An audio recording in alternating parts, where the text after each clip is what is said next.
नमस्कार दोस्तों, स्वागत है आपका इन्फो एकेडमी में। भारतीय इतिहास की सीरीज में अब तक हमने देखा है कि भारत पर जो अरब आक्रमण थे वह किस प्रकार से होने प्रारंभ हुए थे, वह कौन सी अवस्थाएं थी जिसके कारण भारत पर आक्रमण प्रारंभ हुए थे, और जो इस्लाम का उदय था वह इस्लाम का उदय कितनी महत्वपूर्ण भूमिका निभाता है भारत पर आक्रमण के पीछे। उन सारे तथ्यों को हम पीछे देख चुके हैं। आज के वीडियो में हम देखेंगे कि जो अरब का आक्रमण है वह सिंध के क्षेत्र पर कैसे सफल होता है, और स्पेशली हम देखेंगे कि जो मोहम्मद बिन कासिम था उसने कैसे भारत के क्षेत्रों पर अधिकार किया और भारतीय संपत्ति को लूटने का प्रयास किया। तो मैं अनुपम तिवारी स्वागत करता हूं आपका अपने इस YouTube चैनल पर। आइए जानते हैं मोहम्मद बिन कासिम के विषय में और अरबों की सिंध विजय के विषय में। जब हम सिंध के क्षेत्र को देखते हैं तो हमने जैसे पिछले वीडियो में भी बात की थी कि जो सिंध का क्षेत्र है वह जो वर्तमान पाकिस्तान है उसके दक्षिणी पूर्वी क्षेत्र में, और जो आपका अफगानिस्तान है उसके पूर्वी क्षेत्र में हमको मिलता है। हमने यह भी देखा था कि यह जो सिंध का क्षेत्र था यह प्राचीन काल से ही वाणिज्य और व्यापार का एक केंद्र बना हुआ था। यहाँ से लंबे स्तर की व्यापारिक गतिविधियां लगातार चल रही थी। तो हम संपर्क देख रहे थे कि भारत का संपर्क जो मध्य एशिया के देश हैं उन देशों से लगातार बना हुआ था, और भारत उनके साथ व्यापारिक मार्गों के द्वारा जुड़ा हुआ था। जो अरब के व्यापारी हैं वह भारतीय क्षेत्र में आते रहते थे, और जो भारतीय व्यापारी है वह भी अपना माल अरब के व्यापारियों को बेचते थे।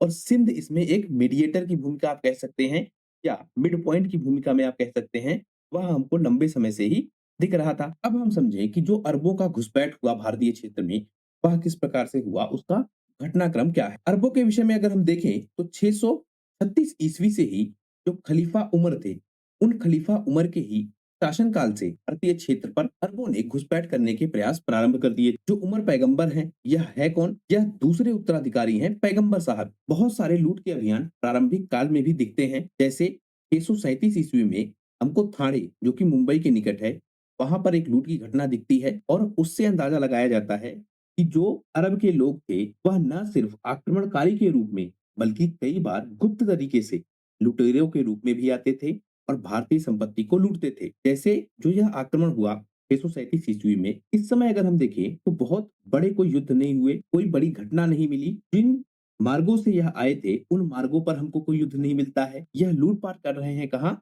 मुंबई के निकट ठाणे के क्षेत्र में। तो जिससे हम अंदाजा लगाते हैं कि यह लोग गुप्त तरीके से भी आक्रमण करते थे और संपत्ति को लूटने का लगातार प्रयास करते थे। यही जो आक्रमण का क्रम है, क्योंकि भारतीय संपत्ति बहुत फेमस थी, भारतीय संपत्ति की लालसा पूरी दुनिया के लोगों को थी, और जिनका संपर्क था मतलब अरब के लोगों का पहला संपर्क है, तो अरब के लोग ज्यादा लालायित थे, या अरब के लोगों के मन में यह भावना ज्यादा थी कि किस तरह से भारतीय संपत्ति को लूटा जाए, उस पर अपना अधिकार स्थापित किया जाए। तो आक्रमण बहुत लंबे समय से हो रहे थे। ये जो आक्रमण का क्रम है यह हमको 712 ईस्वी में भी मिलता है, जब यह आक्रमण सफल होने लगेंगे और यह लोग राजाओं को हराने लगेंगे और राजाओं से अब संपत्ति लूटने लगेंगे। तो उमैयद खलीफा अल वालिद के समय में 712 ईस्वी में भारत पर एक आक्रमण होता है, और उस आक्रमण से हम देखते हैं कि जो सिंध का क्षेत्र है उसको मुस्लिम साम्राज्य में मिला लिया जाता है, अर्थात भारतीय क्षेत्र को जो इस्लामिक साम्राज्य था या जो मुस्लिम साम्राज्य था उस साम्राज्य में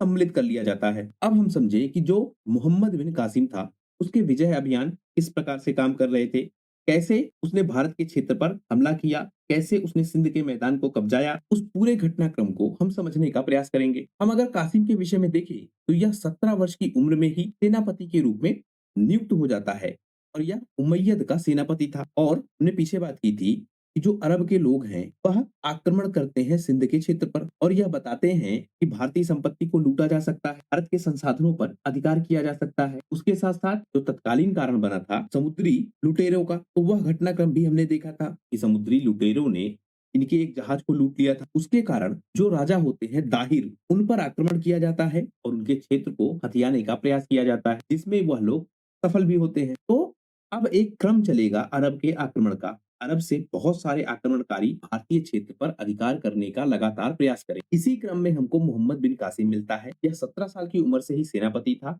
और इसने भी सिंध की विजय का नेतृत्व किया था। चचनामा जो कि 209 ईस्वी से 711 ईस्वी तक के इतिहास को बताता है। इस पुस्तक को जब हम देखते हैं तो इसमें एक घटनाक्रम हमको मिलता है। वह घटनाक्रम बताता है कि जो इराक के राज्यपाल हज्जाज, उन्होंने नेतृत्व सौंपा था इस मोहम्मद बिन कासिम को, वह भारत के क्षेत्र पर जाए और भारतीय क्षेत्र पर अधिकार करे।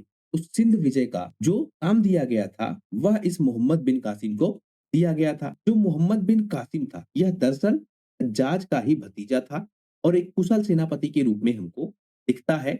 लगातार अपने क्षेत्र का विस्तार करता है। प्रारंभ में इसको मकरान के जो सीमांत जिले हैं वहां का एक सरदार बनाया जाता है और उसके बाद यह अपने क्षेत्र का लगातार विस्तार करता हुआ दिखता है। तो मकरान अगर आप देखें तो यह वर्तमान का भारत है और ईरान के क्षेत्र के पास आपको मकरान मिलेगा। तो इस मकरान के क्षेत्र में इसको सरदार बनाया जाता है। तो ग्वादर पोर्ट है आपका वह भी इसी मकरान के ही क्षेत्र में हमको मिलता है। तो वहां पर इसको सरदार बनाया जाता है और वहां से यह अपने क्षेत्र का विस्तार करते हुए भारतीय क्षेत्र तक आएगा। तो अगर हम मार्ग देखें तो इशाबा, नेरून, बहराज इन मार्गों पर अधिकार करता हुआ बाद में यह रावर, बहरोर, अलरॉय इन क्षेत्रों पर अधिकार करता हुआ अंत में आकर मुल्तान के क्षेत्र तक अधिकार करता है और सिंध के क्षेत्र में यह प्रवेश करता है। तो एक क्रम मिलता है जहां से यह उत्पन्न हुआ था, अर्थात जहां पर इसको सरदार बनाया जाता है वहां से यह लगातार अपने साम्राज्य का विस्तार करता है। जब इसको मकरान का सरदार बनाया जाता है उसके बाद यह लगातार अपने क्षेत्र का विस्तार करता है। उसी विस्तार की दशा में यह सिंध की ओर भी विजय अभियान प्रारंभ करता है और इसको यह काम सौंपा गया था कि यह अपने अभियान को आगे बढ़ाए, इस्लामिक संस्कृति का ज्यादा से ज्यादा क्षेत्रों तक प्रचार प्रसार करे और उनको अपने अधिकार क्षेत्र में ले आए। जो मोहम्मद बिन कासिम था इसकी जो सेना थी उस सेना का अगर हम आधार चेक करें अर्थात जो बेस है कि किस बेसिस पे यह लोग लड़ रहे थे तो यह सीरिया के क्षेत्र के जो गुंड थे अर्थात एक जनजाति वहां से लगभग 6000 सैनिक इनको मिले थे और उन सैनिकों के साथ यह लगातार युद्ध कर रहे थे और आगे बढ़ रहे थे। अभी हम यह भी समझेंगे कि यह सैनिक ऐसा पार्टिसिपेट क्यों कर रहे हैं। जो भावना है इस्लाम धर्म के प्रति वह भावना इसके पीछे कैसे काम कर रही थी वह डिटेल भी हम समझेंगे। आप क्रमबद्ध देखते रहिए, आपको सारी चीजें बिल्कुल स्पष्ट रूप से समझ में आ जाएंगी। और यही जो सेना थी यही सेना इसके अभियान का आधार बनती है और यह लगातार आगे बढ़ता रहता है। जो हज्जाज का आदेश था उस आदेश को मानते हुए जो कासिम था वह कई महीनों तक अपने सैन्य दलों को बढ़ाता रहा अर्थात सेनाएं इकट्ठा करता रहा। उसके बाद इसने भारत पर आक्रमण किया था। मतलब पूरी तैयारी के साथ यह व्यक्ति आया था भारतीय क्षेत्र पर हमला करने के लिए। एक तथ्य आप यहाँ और ध्यान रखिए कि जो भारतीय राजा थे वह भी विरोध लगातार कर रहे थे और भारतीय राजाओं में भी हमने देखा था कि उन्होंने बहुत सारे गुट बना रखे थे।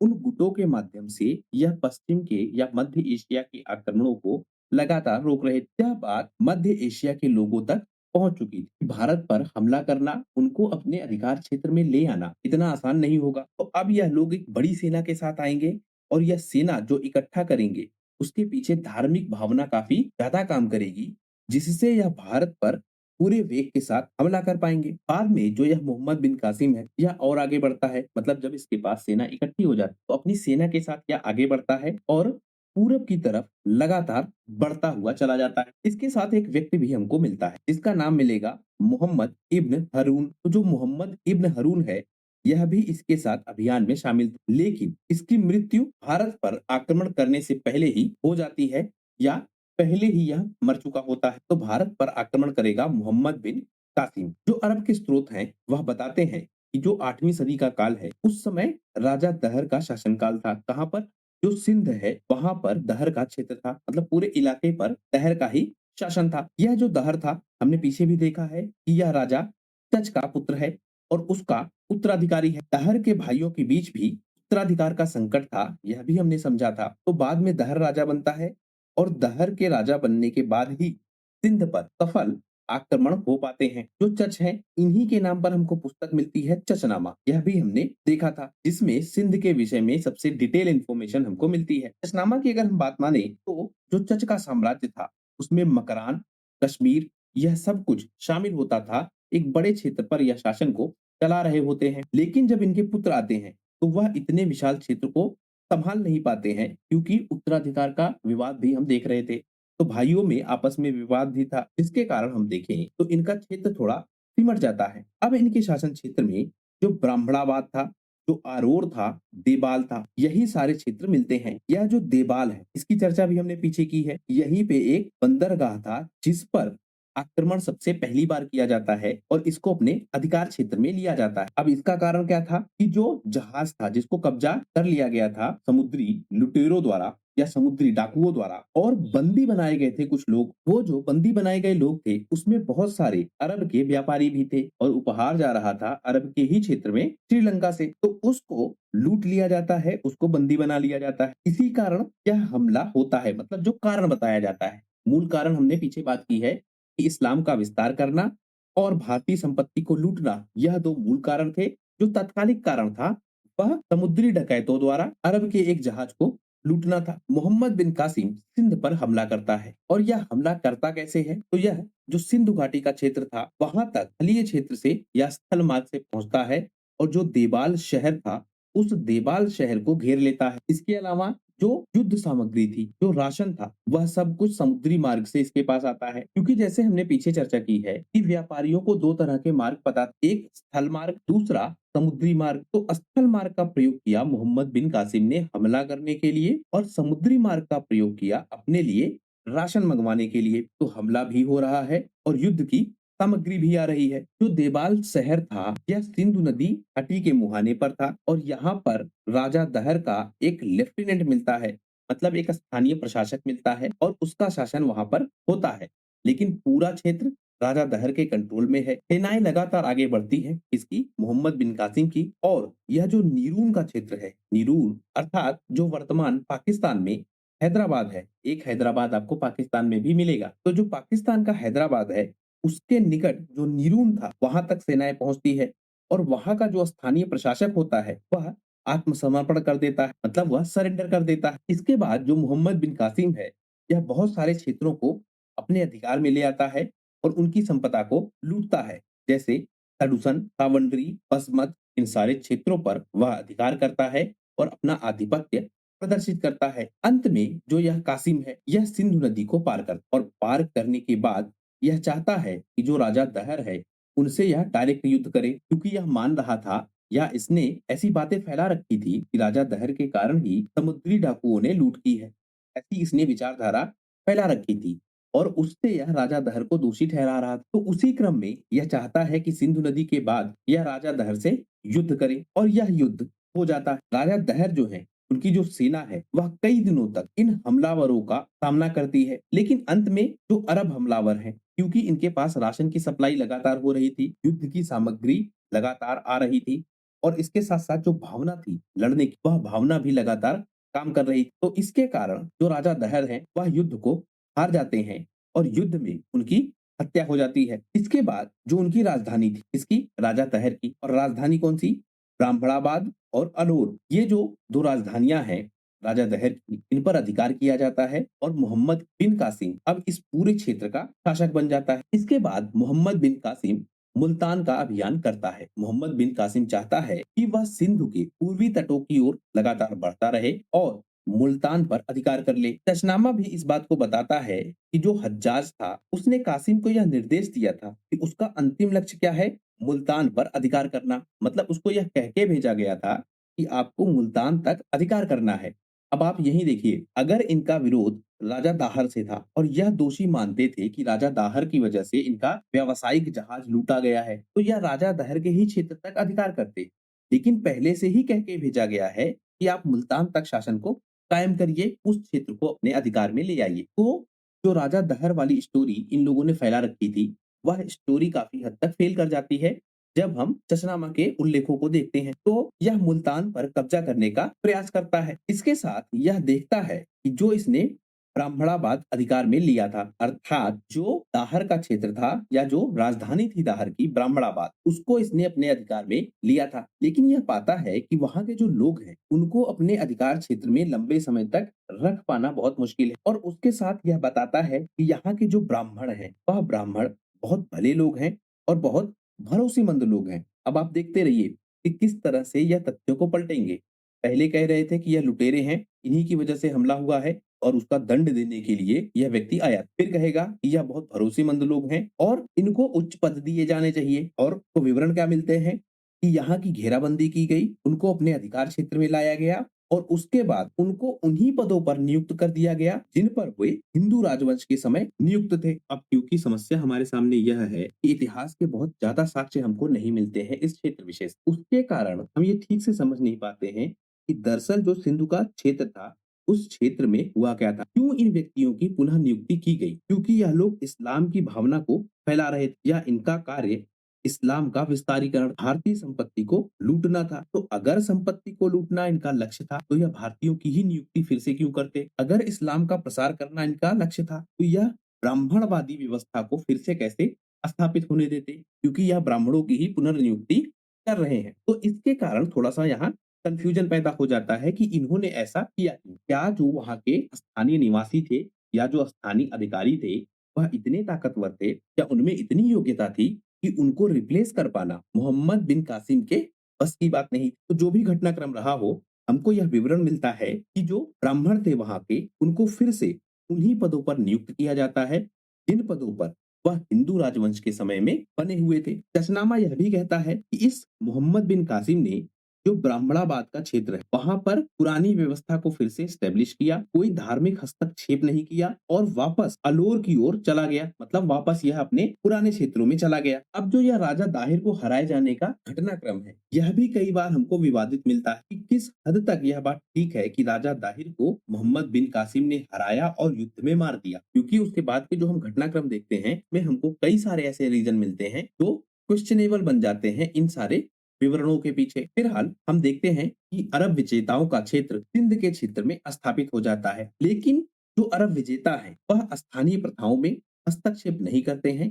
वह चाहते हैं कि जैसी व्यवस्था उन क्षेत्रों में पहले बनी हुई थी वही व्यवस्था लगातार कायम रहे। इसके साथ साथ जो खलीफा उमर है, इन्होंने अरबों को यह निर्देश दिया था, मतलब आक्रमण के समय यह निर्देश दिया था कि वह स्थानीय प्रशासन में हस्तक्षेप न करें और भू संपत्ति अर्जित ना करें। तो इस तरह के निर्देश देकर खलीफा उमर ने इनको भेजा था, यह भी हमको मिलता है। तो स्पष्ट रूप से यह बात दिखती है या यह बात स्टेब्लिश करने की कोशिश की जाती है कि खलीफा का निर्देश था, इसके कारण मोहम्मद बिन कासिम ने स्थानीय प्रशासन में कोई हस्तक्षेप नहीं किया। जिन क्षेत्रों को जीता उन क्षेत्रों को वहीं के सैन्य जनरलों के हाथों में सौंप दिया और वापस यह अपने क्षेत्र में लौट गया। हम देखते हैं कि जो यह स्थानीय प्रशासन है, जिसको यह स्थानीय लोगों को वापस करके चला गया, यह जो स्थानीय प्रशासन है यह मुख्यतः लीड किया जा रहा था किसके द्वारा? गैर मुस्लिम लोगों द्वारा। और इनका लक्ष्य क्या था? इस्लाम का प्रचार प्रसार करना। और इन्होंने जीते हुए क्षेत्र को किसके अधिकार क्षेत्र में छोड़ा?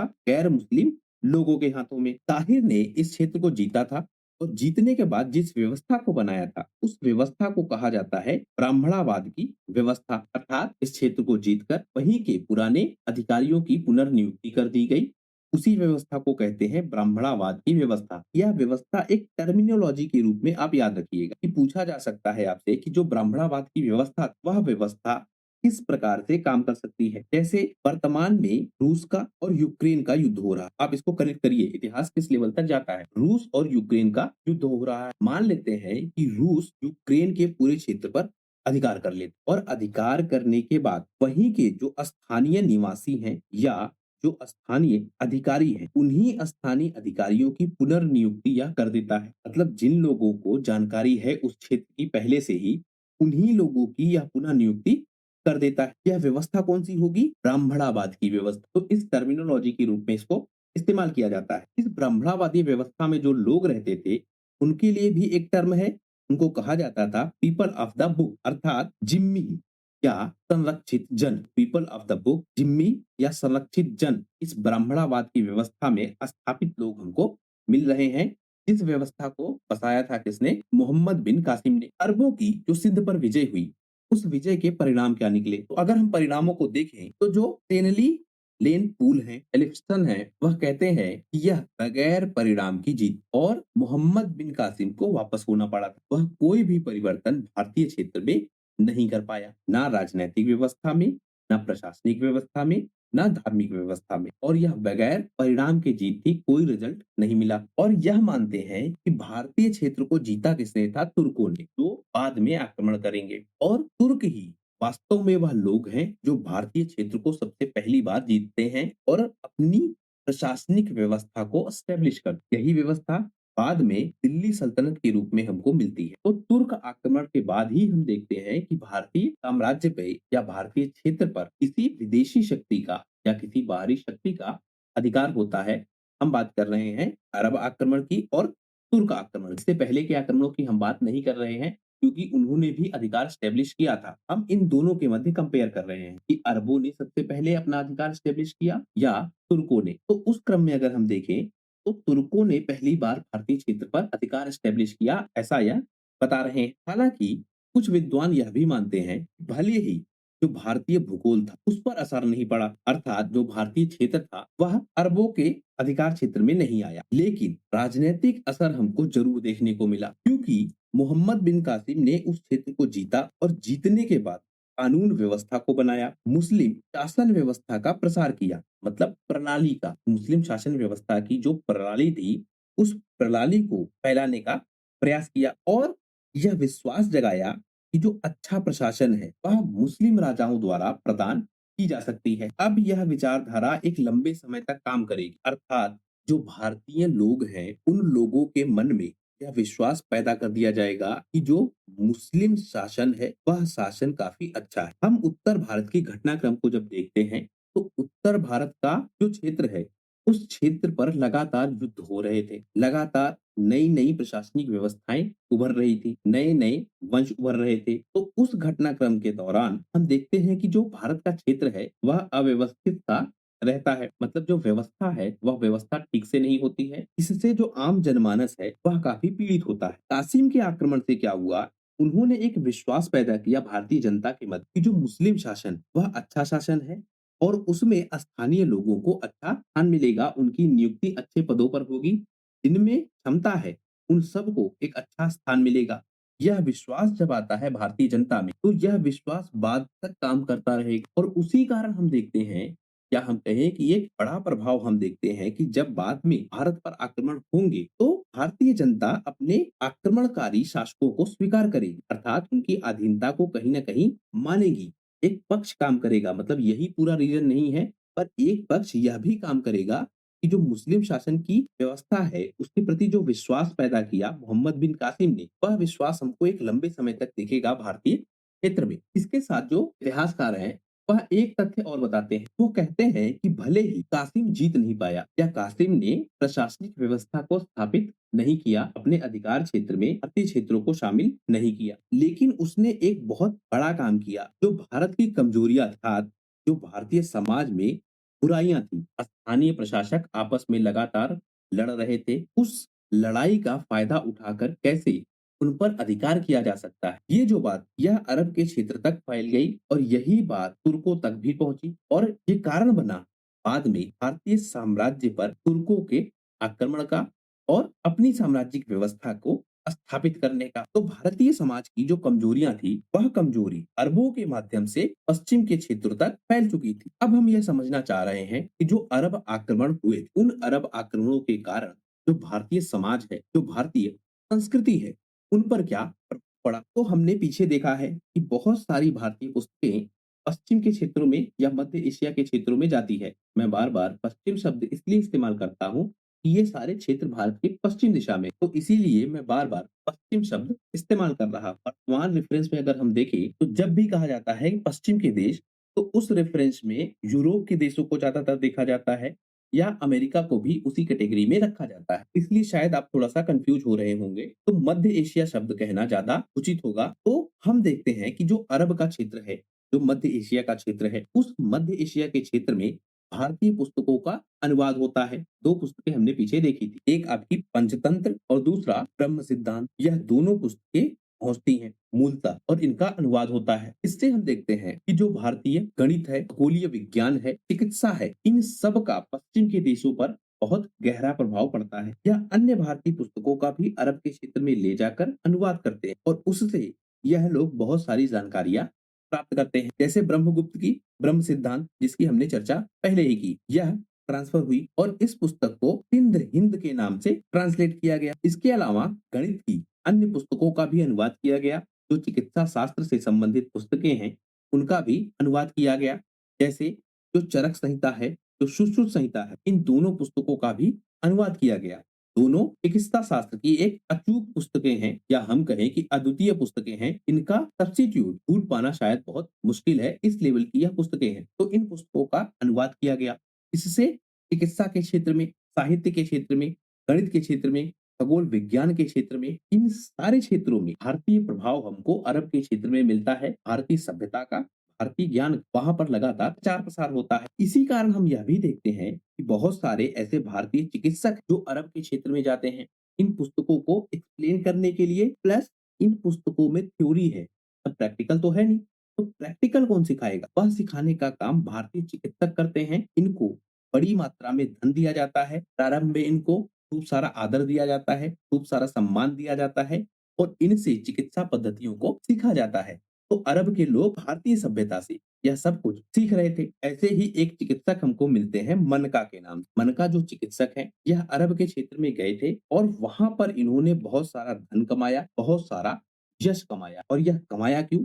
मतलब इनका नाम इतना इंपॉर्टेंट क्यों है? क्योंकि इन्होंने खलीफा का इलाज किया और खलीफा का नाम क्या है? हारून अल राशिद। तो खलीफा हारून अल राशिद का इन्होंने इलाज किया। यह जो खलीफा शब्द है, यह दरअसल एक पद का नाम है। यह आप ध्यान रखिएगा, खलीफा के पद पर किसी व्यक्ति की नियुक्ति होती है और यह पद आपको आधुनिक भारत के समय भी दिखेगा। अगर आपको याद हो खिलाफत मूवमेंट, तो खिलाफत मूवमेंट में यही जो खलीफा का पद था, इसी पद को जब समाप्त किया गया था तो आंदोलन खड़ा हो गया था पूरे मुस्लिम जगत में और उसमें भारतीय मुस्लिम भी पार्टिसिपेट करते हैं और महात्मा गांधी इस खिलाफत मूवमेंट को सपोर्ट करते हैं। तो जो खलीफा है हारून अल राशिद, इनका इलाज करते हैं मनका नामक चिकित्सक, जो कि भारतीय एक चिकित्सक होते हैं और यह बहुत सारा धन और यश कमाते हैं। इसके साथ साथ जो ज्योतिष की पुस्तकें हैं, हस्त रेखा शास्त्र की पुस्तकें हैं, यह सब भी अरबों का ध्यान आकर्षित करती हैं। वह देखते हैं कि भारतीय लोग इतना अच्छा प्रिडिक्शन कैसे कर पाते हैं, किसी चीज को वह पहले ही कैसे बता देते हैं कि ऐसा होने की संभावना है। अगर आप ज्योतिष को ठीक से जानते हो तो ज्योतिष दरअसल एक नेक्स्ट लेवल की मैथ, मतलब पूरी मैथमेटिकल कैलकुलेशन होती है ज्योतिष में। इसमें जब आप जोड़ देंगे खगोल शास्त्र, तो मैथ और खगोल शास्त्र यह दोनों मिलकर ज्योतिष के पीछे एक बड़ी भूमिका अदा करती है। मतलब इन्हीं दोनों के आधार पर चीजों को अज्यूम किया जाता है कि ऐसा हो सकता है। तो जब यह ज्ञान अरब के लोगों ने देखा तो वह बहुत आकर्षित हुए इस ज्ञान के प्रति भी। इसी कारण से इन्होंने बहुत सारी भारतीय पुस्तकों का अरबी भाषा में अनुवाद करवाया और इनसे जो युद्ध कौशल है, शासन व्यवस्था है, तर्क शास्त्र है, जैसे पंचतंत्र की पुस्तक, नीति शास्त्र है, पंचतंत्र, जादू इत्यादि, यह सब कुछ अरब के क्षेत्रों में प्रसारित हुआ। वहां के लोगों ने सीखा इसको। यह जो आपकी पंचतंत्र पुस्तक थी, इस पुस्तक का अरबी भाषा में अनुवाद हुआ था और उसका नाम क्या था? कलीला और दिमना की कहानी। तो कलीला और दिमना की कहानी के रूप में भारतीय पंचतंत्र पुस्तक का अनुवाद होता है। पंचतंत्र के लेखक कौन है? विष्णु शर्मा। अब ध्यान रखिएगा, पूछा जाता है। इसके साथ जो भारतीय संगीत है, इस भारतीय संगीत का भी अरबी संगीत पर काफी प्रभाव पड़ा। एक अरबी लेखक हमको मिलते हैं जाहिज। यह जाहिज बताते हैं कि बगदाद के क्षेत्र में जो भारतीय संगीत था वह कितना फेमस था, उसको कितने सम्मान की दृष्टि से देखा जाता है। कुछ विद्वान यह भी कहते हैं कि जो अरब का संगीत है उसमें बहुत सारे जो तकनीकी शब्द इस्तेमाल हुए हैं वह दरअसल भारत से ही आए हैं। कुछ प्रभाव इनमें पारस का भी दिखता है, लेकिन ज्यादा प्रभाव हमको दिखता है भारत के शब्दों का या भारतीय संगीत शास्त्र के शब्दों का। तो भारतीय तथ्यों का प्रभाव, भारतीय साहित्यों का प्रभाव, भारतीय वैज्ञानिक खोजों का प्रभाव अरब के क्षेत्र पर हमको एक बड़े पैमाने पर दिखता है। लेकिन हम यह भी देखते हैं कि जो भारतीय संगीत है इस पर भी प्रभाव पड़ता है अरब, और बहुत सारे फारसी और अरबी लय या जो तान है, जैसे हेमन और हिज, यह भी हमको भारतीय समाज में सम्मिलित होते हुए दिखते हैं। अर्थात जो फारस की संस्कृति है, जो अरब की संस्कृति है, स्पेशली कनेक्टेड संगीत से, उसका प्रभाव हमको भारतीय क्षेत्र में भी दिखता है। तो इस तरह से भारत का प्रभाव अरब के क्षेत्र पर एक लंबे स्तर पर हमको दिखता है और कुछ असर हमको यह भी दिखता है कि जो अरब संस्कृति है उसका भारतीय क्षेत्र पर भी प्रभाव पड़ता है। तो इस तरह से हमने देख लिया कि कैसे सिंध पर अरब का आक्रमण हुआ, कैसे ब्राह्मणवाद की जो व्यवस्था थी वह व्यवस्था स्टेब्लिश हुई। अरब के लोगों ने भारतीय क्षेत्र से क्या सीखा, भारत ने अरब के लोगों से क्या सीखा, जो भारतीय कमजोरियां थी वह कमजोरियां कैसे उजागर हुई और कैसे इस अरब के आक्रमण ने एक पृष्ठभूमि तैयार कर दी आगे होने वाले भारत के हमलों के पीछे। तो इस वीडियो में हमने मोहम्मद बिन कासिम के आक्रमण को काफी डिटेल से समझा, भारत पर उसके प्रभाव को समझा। आशा करता हूँ यह वीडियो आपको पसंद आया होगा। अगर वीडियो पसंद आया है तो प्लीज शेयर कीजिए अपने दोस्तों के साथ, सब्सक्राइब कीजिए इस चैनल को। आपका हमसे जुड़ने के लिए बहुत बहुत धन्यवाद। आपका दिन शुभ हो।